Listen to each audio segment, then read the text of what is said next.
अस्सलाम वालेकुम, क्या हाल चाल है आप लोगों का। उम्मीद है सब खैरियत से होंगे। आज हम बनाएंगे मज़ेदार चॉकलेट फजी ब्राउनीज़ और ये बहुत ही मज़े के बनते हैं और बहुत ही सिंपल रेसिपी है। आप लोग अपने घरों में ज़रूर ट्राई कीजिएगा। यहाँ पे सबसे पहले इंग्रेडिएंट्स की तरफ जाने से पहले जो एक सबसे इम्पॉर्टेंट काम है वो आप पहले ही करके रख लें। आपने इस तरह एक चॉकलेट बार लेनी है, ये नॉर्मली स्टोर्स में अवेलेबल होती है। यहाँ जर्मनी में तो ये लिडल और आल्डी पे इजीली अवेलेबल है। आपने ये ले लेनी है और इसकी 2 बार्स को उतार लेना है और हमें बस इसकी जो 2 बार्स के नहीं 2 पीसेस को आपने ले लेना है। ये हमें हमारे लिए बस इतनी काफ़ी है और इसको आपने थोड़ा सा इसके अंदर पानी डालना है और फिर ओवन में रख के आपने इस चॉकलेट को मेल्ट कर लेना है, क्योंकि हमें ये मेल्टेड फॉर्म में चाहिए होगी। नॉर्मली जब ये मेल्ट हो जाती है तो ये बहुत ज़्यादा थिक हो जाती है, तो इसलिए थोड़ा सा इसको स्मूथ करने के लिए आपको इसमें थोड़ा सा पानी ऐड करना पड़ेगा ताकि ये थोड़ा सा एक स्मूथ तरीके से मेल्टेड फॉर्म में आपके पास आ जाए। अब मेल्टेड फॉर्म में हमें इसको इसलिए भी लाना है और पहले से हमने इसलिए करके रखा हुआ है क्योंकि बाय द टाइम जब हम अपनी बेकिंग स्टार्ट करेंगे तो इस चॉकलेट को रूम टेम्परेचर पे आ जाना चाहिए, क्योंकि बेकिंग के लिए हमारी सब चीज़ों को रूम टेम्परेचर पे होना बहुत ज़रूरी है। अब यहाँ पे मेरे पास सबसे बड़ा मसला ये है क्योंकि हमारा ऑलरेडी टेम्परेचर नेगेटिव में चल रहा है, तो वो जितना भी मतलब आप रूम टेम्परेचर पे कर लें वो स्टिल, जैसे अगर पाकिस्तान का जो रूम टेम्परेचर है वो यहाँ के रूम टेम्परेचर से मैच नहीं करता, तो थोड़े से हमारी रेसिपी जो है ना वो थोड़ी ऊपर नीचे हो जाती है। कभी बैटर बहुत ज़्यादा थिक बन जाता है तो ये थोड़ा सा प्रॉब्लम हो जाता है, बट एनी हाउ आप इस चीज़ को मैनेज कर सकते हैं, ये कोई इतना बड़ा मसला नहीं है। यहाँ पे बस अब हमने अपना बेकिंग पैन ले लिया है। सबसे पहले हमने उसकी बेस को अच्छी तरह ऑयल से ग्रीसिंग कर ली है। और उसके बाद फिर हम इसके अंदर जो है वो अपना बेकिंग पेपर ऐड करेंगे और बेकिंग पेपर को अच्छी तरह से आपने कॉर्नर से सेट करके उसको फिक्स कर लेना है। और उसके बाद उस बेकिंग पेपर के अंदर भी आपने एक दफ़ा ऑयल से ग्रीसिंग कर लेनी है, ताकि जब आप इसके अंदर बैटर डालें तो वो बस पेपर के साथ जो है वो बिल्कुल चिपक ना जाए। बाय द टाइम जब हमें बेक करके निकाल सेपरेट करना हो तो हमारा वेरी इजीली वो अगर जो है केक हमारा ब्राउनी सेपरेट हो जाए। वन बाय वन जो है जो हमें इंग्रेडिएंट्स चाहिए वो और उनका क्या वेट ग्राम्स में होगा वो मैं आपको साथ का साथ बताती जाती हूँ। तो सबसे पहले हमें हाफ़ कप जो है वो चाहिए मैदा, और ये यहाँ पे हमारे 86 ग्राम्स बन रहे हैं। सॉरी, ये जब मैं वीडियो बना रही थी तो मुझे आइडिया नहीं था कि जो नंबर्स हैं वो ऑपोजिट डिस्प्ले हो रहे हैं, तो आई एम सॉरी, वो मैंने शोखी तो मार दी लेकिन वो गलती होगी, कोई फ़ायदा नहीं हुआ। चीनी हमें 1 कप चाहिए जो कि रफली हमारी 200 ग्राम्स बन रही है।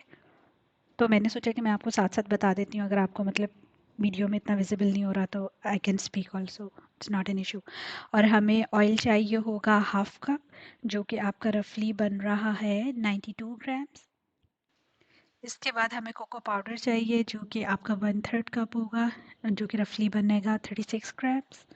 तो ये अपने मेजरमेंट्स जो है ना वो अपने हिसाब से कर लेनी है, तो मैं ग्राम्स में सिर्फ इसलिए बता रही हूँ ताकि आप लोगों को अंडरस्टैंड करने के लिए इजी हो जाए। और इसके साथ हमें 2 अंडे चाहिए होंगे जो कि हमने यूज़ करने हैं।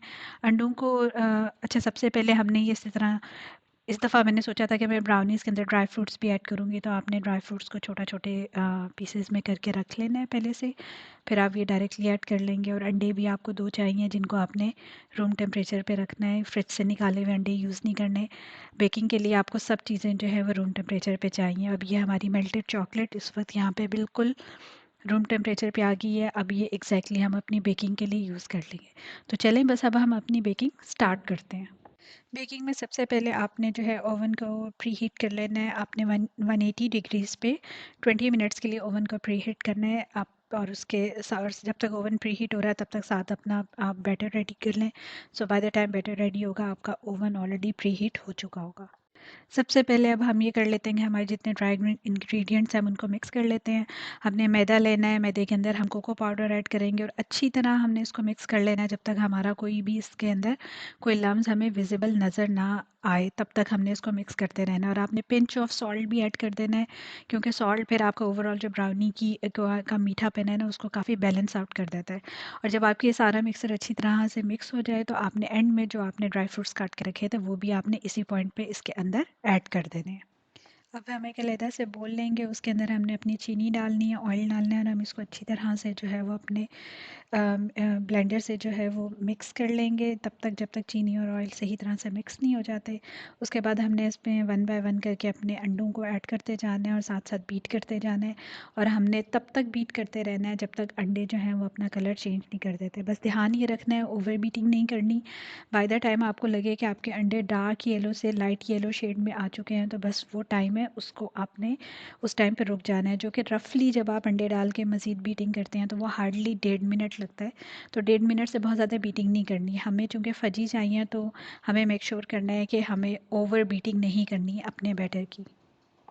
बस अब इस पॉइंट पे हम जो है half tea spoon vanilla essence अपने बैटर में ऐड करेंगे और इसको थोड़ा सा और जो है वो अपने जो है बीटर से बीट कर लेंगे। बस आपने ज़्यादा नहीं करना है, बस इतना ध्यान रखना है कि जैसे ही आपको वनीला एसेंस पूरी तरह से मिक्स हुआ हुआ नज़र आ जाए तो बस आपने स्टॉप कर जाना है। अब इसी पॉइंट पे हम अपनी जो मेल्टेड चॉकलेट थी वो इस पॉइंट पे ऐड कर लेंगे और इसको फिर हमने थोड़ा सा और बीट करके इस चॉकलेट को अच्छी तरह से मिक्स कर लेना है। और रूल वही है कि सिर्फ तब तक आपने बीटर को चलाना है जब तक आपकी चॉकलेट आपके ये जो बैटर का बाकी मिक्सर था उसमें अच्छी तरह से मिक्स नहीं हो जाती और जैसे वो एक स्मूथ कलर में आ जाएगी तो बस आपने रुक जाना है। बस इसी पॉइंट पे अब हम जो अपने ड्राई इंग्रेडिएंट जो हमने शुरू में मिक्स करके रखे थे वो हम ऐड करेंगे और हमने इसको तब तक वही सेम रूल तब तक आपने मिक्स करते रहना है जब तक आपका ये जो ड्राई इंग्रेडिएंट्स हैं वो आपके लिक्विड इंग्रेडिएंट्स के अंदर अच्छी तरह से मिक्स होकर एक स्मूथ बैटर नहीं दे देते। बस आपने बहुत ज़्यादा चम्मच नहीं हिलाने, बस उतना ही हिलाना है जितनी देर में आपका ये दोनों इंग्रेडिएंट्स एक दूसरे के अंदर अच्छी तरह से मिक्स नहीं हो जाते। हमारा बैटर रेडी है। अब हमने अपना फिर से जो बेकिंग पैन था वो निकाला और बैटर को उसके अंदर शिफ्ट करना शुरू किया। अब यहाँ पे आप देख सकते हैं कि मेरा बैटर थोड़ा-सा थिक हो गया है। अब ये एक्चुअली में वही प्रॉब्लम है जो मैं पहले बात कर रही थी कि हमारे पास चूँकि टेम्परेचर बहुत ज़्यादा ऑलरेडी नेगेटिव में चल रहा है तो उसकी वज़ह से चीज़ें रूम टेम्परेचर में होने के बावजूद भी ठंडी होती हैं। तो इसलिए जो है ना ये थिकनेस मेरे बैटर में थोड़ी ज़्यादा आ रही है। तो इसका एक तरीका तो ये है कि जब आपने चॉकलेट मेल्ट की थी और उसमें पानी डाला था तो वहाँ थोड़ा-सा पानी और ऐड कर दें ताकि वो थोड़ा-सा यहाँ पे बैटर को लिक्विडी और कर दे। मैंने वहाँ पे बहुत ज़्यादा तो पानी नहीं डाला था, इसलिए मेरे पास यहाँ पे मेरा बैटर थोड़ा-सा जो है ना वो थिकी फॉर्म में आ गया। अब मुझे लग रहा था कि मेरा बैटर थोड़ा ज़्यादा हो रहा है तो मैंने जल्दी से एक छोटा और बेकिंग पैन निकाला, राउंड सर्कुलर शेप में था ये मेरे पास। तो मैंने अपना रिमेनिंग बैटर इसके अंदर शिफ्ट कर दिया क्योंकि मुझे हो रहा था कि कहीं वो बहुत ज़्यादा ओवरलोड ना हो जाए और फिर उसको कुक करने में मुझे बाद में मसले होते रहेंगे, क्योंकि फिर वो ऐसे होता है कि बैटर ऊपर से बेक हो जाता है, अंदर से वो लिक्विडी फॉर्म में रहता है, तो इसलिए फिर मैंने दूसरे में शिफ्ट कर दिया। बस यहाँ पे अब हम रेडी हैं। अब हमने अपने जो बैटर है उसको ओवन में रख दिया। ओवन हमारा ऑलरेडी प्री हीट हो चुका था। प्री हीटिंग के टाइमिंग्स मैं आपको ऑलरेडी बता चुकी हूँ। अब इसमें हमने दोनों को रख देना है और हमने इसको ऑलमोस्ट 30 मिनट्स के लिए 150 टेम्परेचर के ऊपर बेक करना है। तो ये आप सेटिंग कर लीजिएगा तो उसके बाद आपने ऑलमोस्ट 30 मिनट सुकून में आ जाना है, क्योंकि 30 मिनट्स बाद ये एग्जैक्टली उतना ही रेडी हो जाएगा जितना आपको चाहिए होगा। बस ये एग्जैक्ट 30 मिनट्स बाद मैंने इनको बाहर निकाल लिया था और ये टेस्टर से मैंने चेक कर लिया था तो मेरा बिल्कुल रेडी था। अगर थोड़ा बहुत बैटर इसके साथ लगा भी हो ना तो आपने रहने देना है, क्योंकि ये फजी ब्राउनीज़ इसी तरह ही बनते हैं, उसमें ज़्यादा अच्छे लगते हैं।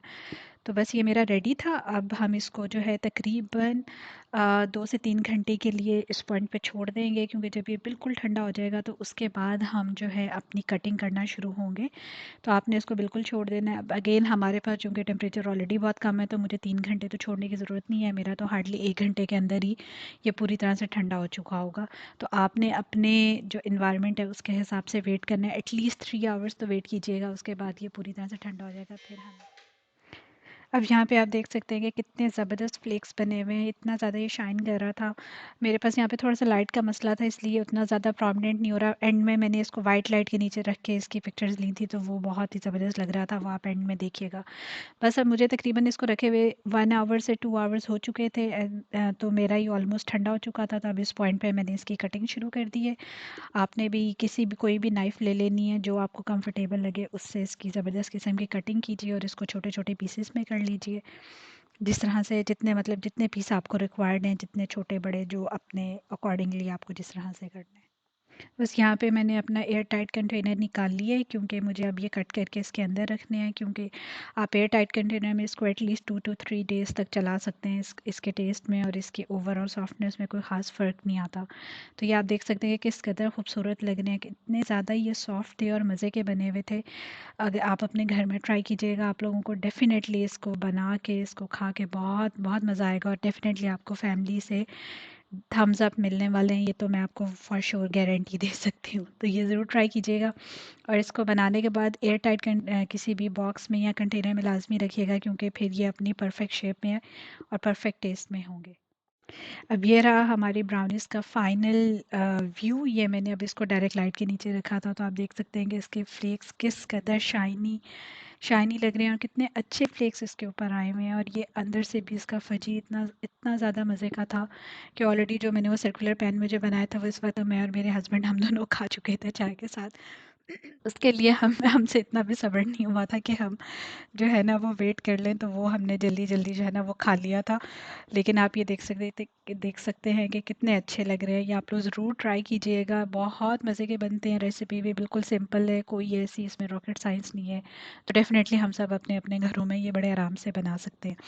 चलें, अब वीडियो को एंड करती हूँ मैं। अपना बहुत ज़्यादा ख़्याल रखिएगा। फिर इंशाल्लाह नेक्स्ट किसी और वीडियो में किसी और चीज़ के साथ मिलूँगी। अपना ढेर सारा ख़्याल रखें, और मेरे चैनल को लाइक कर लें, सब्सक्राइब कर लें। चलें, फिर इंशाल्लाह फिर मुलाकात होती है। ओके, अल्लाह हाफ़िज़।